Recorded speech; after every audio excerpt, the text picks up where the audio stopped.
Hello there, everybody. This is Alex from Hardcoring Guides, bringing my guide for Dead Space on Impossible difficulty. Today we're doing Chapter 1 entitled New Arrivals. And I want to go ahead and say real quick that this is, of course, not the Dead Space remake that came out last year. This is instead the original one on PS3. So there's going to be some minor problems that might come up in the future, as in, like, sometimes, you know, the game has some frame rate issues, and sometimes it stutters and breaks and what have you, and all that other fun stuff. Also, I did skip the very, very, very beginning part of Chapter 1, just because it just goes 5 to 10, 15 minutes, and there is something that you can actually pick up in that room when you're able to finally get your rig and your health. Once you enter the door, to the directly to your left is going to be a health canister and like a small med pack, and also I think like 1,000 credits or something like that. So yeah, also for like the first few chapters, from like I think till chapter 4, I start using the plasma cutter for like most of my main gameplay, and I get a secondary weapon later on, which is of course the force gun, and I of course, you know, upgrade those, and I try to go for damage as fast as I possibly can on them, because damage is very important in situations like this. So for those that are wondering what guns are going to be running, it's mainly just going to be plasma cutter and, of course, force gun. But I will also recommend, you know, whatever gun that you feel comfortable with, go for. I've always heard people say that the contact gun is, or the contact beam is always pretty good, but I've never really been the one to use it myself. The flamethrower is pretty okay against, like, the small little swarm things that spawn. Also, I need to read up on the names of these enemies so that way I can, you know, figure out what they're all called. But we'll call them what we call when we get to that point. So, beginning stages, beginning chapters, like mainly just chapter 1, is relatively simple and straightforward on Impossible mode. Which also I do want to say real quick, Impossible mode doesn't add anything sort of gimmicky like it does in the remake. This is just straightforward, regular run-of-the-mill, very hard mode. So think of this like, you know, God mode for God of War, or think of it like Dante Must Die mode, you know, that kind of thing. So this is essentially just the hardest difficulty setting in general. And also, in order to get Impossible mode to unlock, you have to first play the game and then beat it. And then after you beat it, make sure you load up your New Game Plus. I know it sounds weird. Load up your New Game Plus, and then after you load up your New Game Plus, then you can do New Game inside Impossible mode. It's very strange why you have to do New Game Plus first. You don't have to beat it, you just have to load it up and go back to the main menu. But even then still. In the beginning stages, even though, like I said, the game might be a little bit easier because you can kind of dodge and weave a lot of these enemy attacks and pretty much just figure out where they're, you know, getting around. The thing is that you do want to be very careful of course, is your ammo consumption. And that's something that is going to happen a lot in the early game. However, once we get to late game, ammo consumption is not going to be a big deal anymore. There is going to be a boss fight, the very first boss fight with the I think it's the Leviathan, or I think so.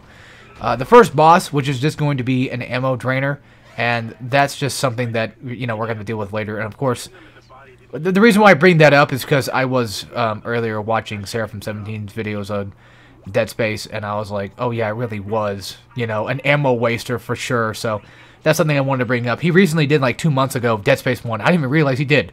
And coincidentally enough, I'm doing this one. So, and also I did want to say the reason why I'm not doing the remake right now is because it just gives me a lot of problems.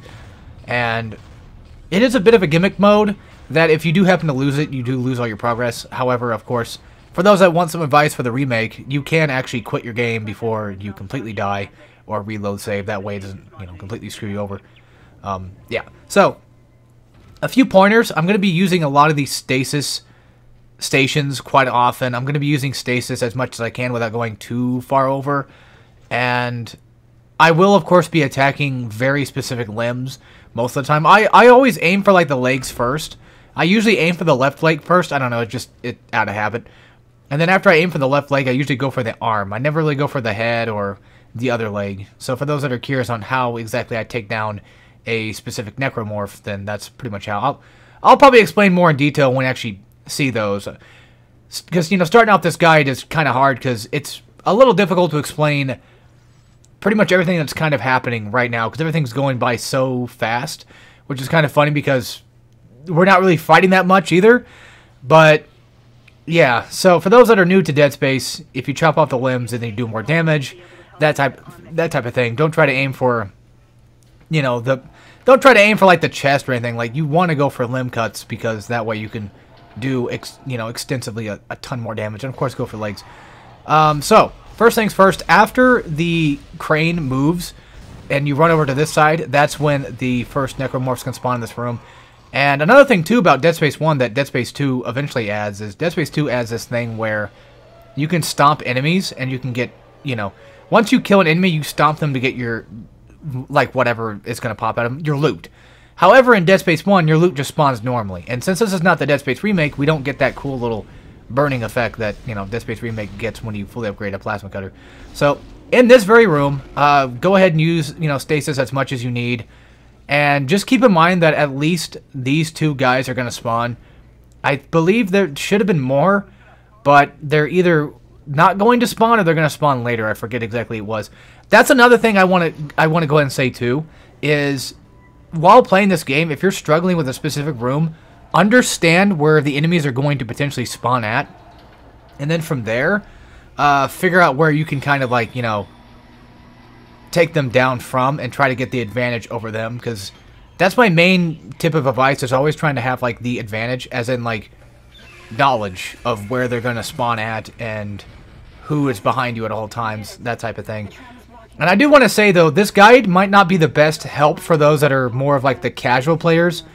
This is more so kind of like a guide for those that already have enough potential skill to kind of understand what they're doing.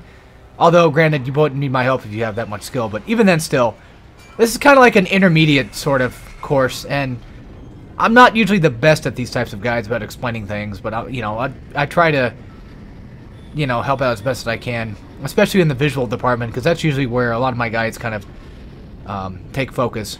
So, real quick, right here, what I'm doing is I'm using stasis and just going for just pure melee. So that way I can kind of save on ammo. I would recommend going for a stomp instead of doing, like, the R1 slash. The R1, you know, arm clothesline thing that he's doing, the, you know, the arm wailing around thing. Mainly because, one, stomping seems to get more coverage, and also it tends to break their legs. So that way you can kind of, like, you know, get them on the ground and make them into crawlers. That way they don't actually, you know, could do much to you. Because getting rid of their legs is very important. That's the first thing you really want to get rid of, is their legs. And at this point in the game, since we're on impossible mode with level 1 suit, those sprinters, they can almost insta-kill you too. So that's something else you need to be careful of. And I know this is going to sound weird for a guide, but try your damnedest and your hardest to not take damage, especially in the beginning chapters, as much as you possibly can. If you take damage, that's fine. Just die and then you can restart the checkpoint, because checkpoints are quite lenient about things. And if you have a stasis area around you, just abuse it. Just abuse the heck out of stasis whenever there's, like, a stasis area. Not a stasis pack, but a stasis module or whatever it's called. And then for these guys, I'll have to, like, look up the names of the enemies in the, you know, when we get to the second chapter. But those guys that leap onto you, just attack the arms, just both arms. I hardly ever go for the tail, and if you wanted to, like I was about to explain in that last room, but we went by so quick, the thing that I was doing was I was using stasis and using only just melee to kind of conserve ammo. So if you happen to have, like, a stasis module near you in a specific room, or at least something that you can gain access to, then that is definitely something that you know, probably want to take into precaution and maybe use, you know, to your advantage. Which, again, I might be using that word a lot, I don't know. And what I mean by advantage is, of course, just knowing and just having the knowledge of where enemies can spawn, who's going to spawn, that type of thing. Because the enemy spawns don't really change in terms of, like, normal and easy and all of them to, like, impossible. Because I had to go back through this game on easy just to unlock impossible mode again, because I didn't have this unlocked on my newest account. I haven't changed my account for, like, years. It's just that I used to play on my dad's PlayStation 3, and I guess it's been quite a long time since I actually played on my new account. But anyway, first enemy, I tried to get this second guy that was on the walkway to come closer to the explosive, but I couldn't get it. And in this area, there's going to be a lot of explosives, and that's what we're going to be using a lot of. It's going to save us a lot of ammo. And, you know, you take out the first two with hopefully the explosive barrel, if you can at least get the first one not to run toward you. If they do start to run toward you, just shoot them in the leg, because if you hit them in, like, in a weak spot, or, you know, like a specific limb, they usually tend to kind of, like, stutter and get stun locked a bit, so they might, you know, get knocked back, and that can kind of give you like a few seconds to kind of, you know, recharge, especially if they run. If they run toward you, just shoot them in the leg, and that should usually kind of stop them from running.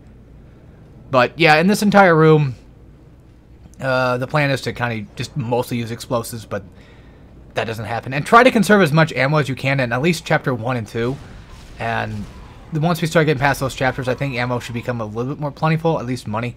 But we'll talk about that when we get there. But anyway, back on topic. Yeah, I had to go through the entire game again, just to unlock Impossible mode, and I had to platinum the game again. So that sucks, but that's just the way it is, you know. I didn't realize I never had a save file on my newest PlayStation 3 account, and that's just unfortunate, but hey, it is what it is. But yeah, you saw right there, I didn't take any damage, so I didn't have to worry about health packs, but if you absolutely need a health pack, then, you know, there's at least a couple there.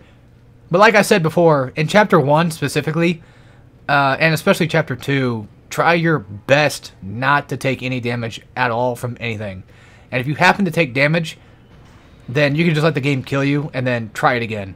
And something else I want to bring up real quick about the enemy spawns is, the thing with this game is it's very audio and visual based. So a lot of the time, you'll definitely hear enemies before you kind of see them.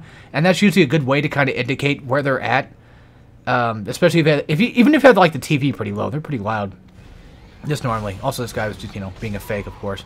But yeah, you see right here, like, 3 shots to the leg and then 2 to the arm for like the base necromorph is pretty good. And that's something you kind of want to go for. You don't want to miss your shots too much. And these guys with pants, they take about like 3, 4, 5, 6 shots just to take down a leg. And you also don't want to miss as many shots as you possibly can. You want to try to save ammo, but, you know, we could be a slight bit lenient. But, oh, I guess we had another one coming in.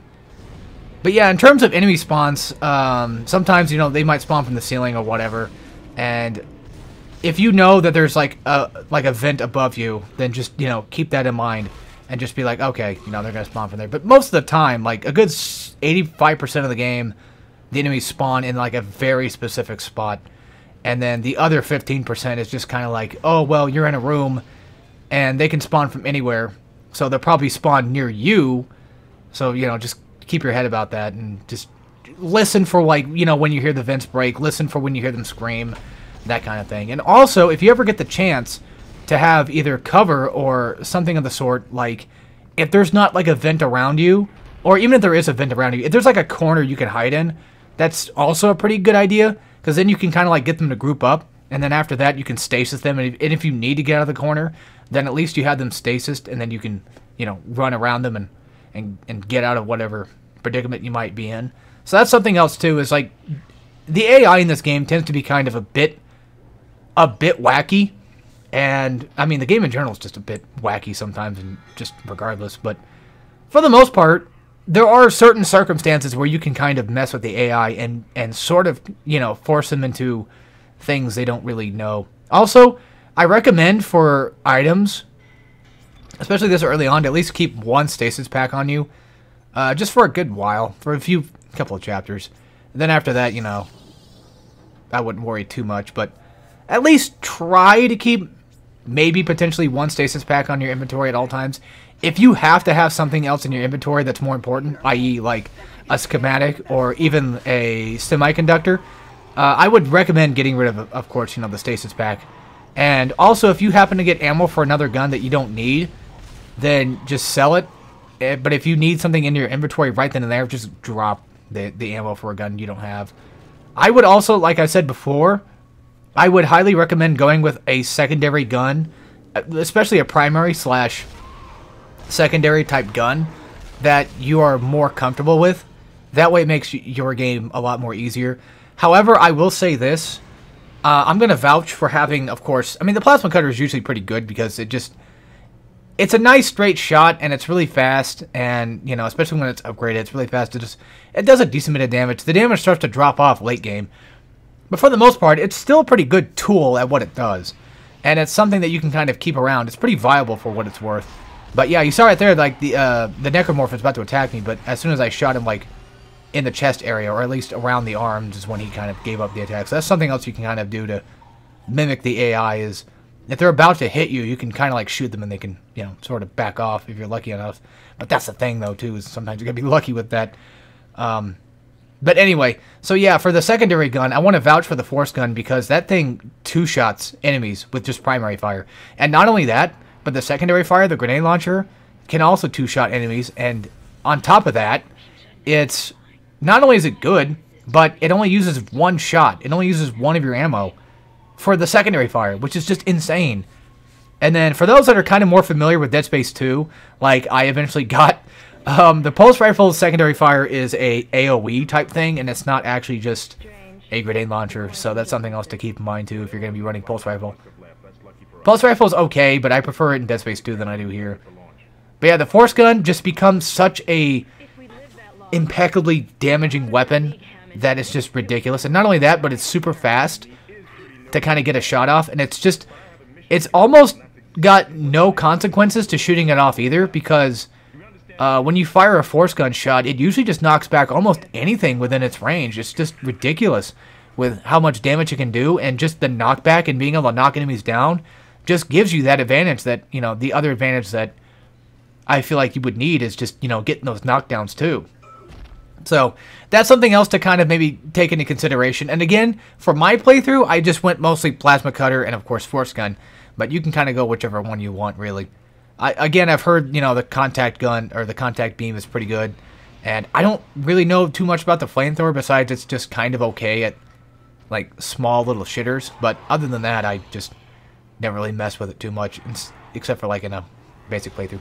You can shoot that guy right there if you wanted to. If you wanted to get the jump on him, you can shoot him right then and there. But if you run to this door, I think the first guy's gonna spawn, but there's gonna be two that's gonna spawn in this room. So make sure you take out this first guy and then look directly behind you. That way you don't get, you know, grabbed like I did there and just, you know, get attacked out of nowhere. And another thing, too, is if you had the chance to take down an enemy while in stasis, then try to go for melee. But if it's a circumstance that you feel like, you know, you might not be able to get out of, then, you know, definitely don't worry about it too much. Try to use stasis as much as you can, but don't try to go overboard with it. As in, like, maybe like a once per room type thing, you know, if a circumstance calls for it and you really need a stasis, and at least just try to have some stasis left. I always just recommend going for at least having your stasis halfway down. That way if, you know, in the case of something bad happening, you could at least have 2 shots out of it. Because I think base stasis is, I think 4 shots that you're allowed. So that's something else. Basically, the main concept I've always kind of kept with Dead Space is always have one of everything in some way, shape, or form. Always have at least 1 health pack. Always at least have, you know, 1 piece of ammo. You definitely want to have tons of ammo, of course, but, you know, you really want to kind of have just something to shoot with, of course. And then always have at least maybe 1 stasis pack, possibly just 1, maybe even 2, you know, times to be able to use stasis. Now you saw that right there, like that was quite a bit of a duration. Just not upgraded, you know, stasis actually has some pretty long lasting effects, so you can kind of get away with just 1 stasis for a good while. But yeah, just have some stasis on hand. Like I have mine like down to half, and also be careful with that because you won't die, but at the very least you can get burned if, you know, you're a dork like me. And you can actually run out of there early, but I kind of fudged up and ran too far to the left, and instead of running out the door, I got hit with the fire, so I took a bit of damage, which is not too big of a deal. It's not that much. So, yeah. Like I said before, you know, if you got enemies running, make sure that they're priority number 1, and then after that, just shoot them in the leg to stop them.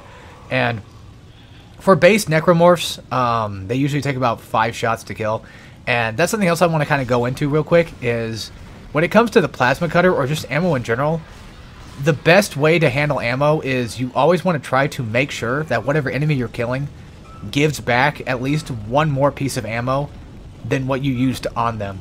And I know that's kind of hard and that sounds kind of ridiculous, you know, but it can work, I promise. Just try your best to always make those times where you can use melee to get at least some extra ammo back, because you're definitely going to need it, especially in an early game. And for the leaper guys, those guys that leap toward you, if you could try to group them up and, you know, stomp the yard on them pretty much, go for that too. That's something that you also want to try to do as well. Go for stasis and then, you know, stomp them down. Never try to fight them without stasis and melee. You always want to have, you know, if you're going to go for melee, you definitely want to have stasis on them because they will fight back and they will hurt. And granted, if you don't want to use melee, then of course, you know, go for the arms. And sometimes the head, actually. Those are the types of enemies that I feel like going for the head can also kind of work too. But both of their limbs are kind of on the front of their bodies. That makes it a really relatively easy enough target to get to. And if they leap toward you, just kind of dodge out of the way and just, you know, keep them in mind. But another thing I want to discuss real quick is when it comes to specific necromorphs, there's various versions of them, especially early on, and we're going to see more in Chapter 2, that take a bit more priority. And those ones that leap toward you, the ones that crawl, they're pretty much priority. Sometimes priority number 1, depending on the situation. But if you have one that's like a runner, like a regular necromorph that runs toward you, that should definitely be priority number 1. You definitely don't want to get hit at all. And I do want to say real quick that sorry if my, you know, advice / commentary wasn't good enough for this video. It's Dead Space. It's kind of hard to exactly explain what I'm doing and what's going on most of the time, but I try to do what I can. And this is more of like a visual guide, if anything, but I will try my best to be the best commentator I possibly can. And something else I want to mention is by now you should at least have like 10,000 credits to be able to buy the level 2 suit. And if you don't, that's fine. Just sell like maybe if you had a stasis pack left on hand and, you know, you're like, it's okay, I can probably get rid of it because there's technically still a lot of stasis modules around. If you're fine with selling that off, you can always do that, or at least sell off one clip. But make sure you at least have one clip left in your, you know, one clip of ammo left in your inventory. And every once in a while, you know, it's fine to kind of sell off like a med pack or whatever. If you really need the money, then go for it. But I highly recommend at least getting level 2 suit before we get to Chapter 2. And then here, I just go ahead and upgrade damage first. Damage is very important. Capacity and all that stuff doesn't really matter as much. It's mostly just damage. So that's what we're going to be going for. But anyway, that's the end of Chapter 1. I'll see you guys for the next chapter. So, as always, take care, everybody.